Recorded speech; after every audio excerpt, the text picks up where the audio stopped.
मंडळी good morning. झाली आमची निघायची तयारी. आमची बसंती येते तिकडून.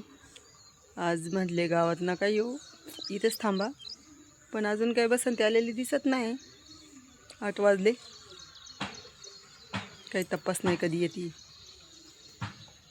टायमिंग झाला यायचा, पण काही माहीत नाही कधी येते. येईन तेव्हा येईल, आली तर ठीक, नाही आली तर घरीच राहायचं, जायचं कुठंतरी दुसरीकडं. बसंती कधी येते पिल्या? आमची गाडी कधी येईन ग? आज इथे माझ्या शेजारी दम ना इकडे. कसं खेळते मा पिल्लू? आली आली आली दीदी. ए दीदी, पिल्या लगे गाडी आली. पिलू हो गाडी आली आमची. चला मंडळी बाय. आमची आली बसंती. 4 वाजते.